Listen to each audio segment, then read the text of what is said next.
Hi అండి. నేను మీ Anu. Welcome to my channel. ఈరోజైతే నేను టమాటో నిలవ పచ్చడి అయితే పెడుతున్నాను. అది ఎలా పెడుతున్నానో మీరు కూడా చూసేయండి.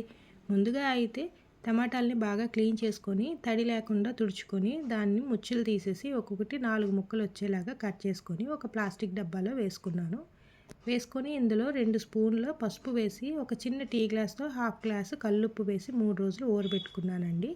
అది బాగా ఊరిన తర్వాత ఇలా అవుతుంది. అందులో ముక్కలు వేరేగా జ్యూస్ వేరేగా తీసి ఆరబెట్టుకోవాలి. ఈ ముక్కలు అయితే నాకు 2 రోజుల్లో ఆరిపోయాయి.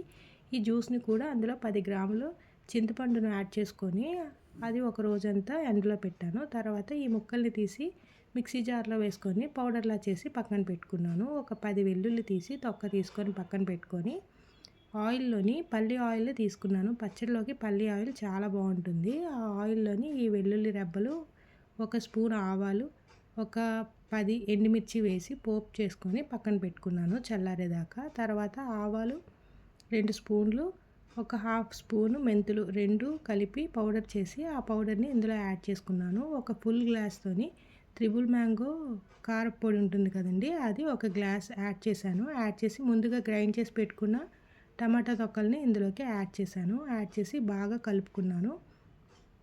బాగా కలుపుకున్న తర్వాత ఆ పోపులోకి ఒక స్పూను ఇంగువ అయితే వేశాను. ఇంగువ వేసుకుంటే మంచి టేస్ట్ వస్తుంది. అందులో ఉన్న వెల్లుల్లి తీసి ఈ పచ్చడిలోకి కలుపుకొని అది మిక్సీ జార్లో పెట్టుకున్నాను. బాగా గ్రైండ్ చేసుకున్నాను. మరి చింతపండు ఈ వెల్లుల్లి అంతా పేస్ట్లా అయిపోవాలి కదా. గ్రైండ్ చేసుకున్న తర్వాత కల్లుప్పుని పౌడర్ చేసుకొని టేస్ట్కి సరిపడా మళ్ళీ ఇంకో 2 స్పూన్స్ యాడ్ చేసుకున్నాను.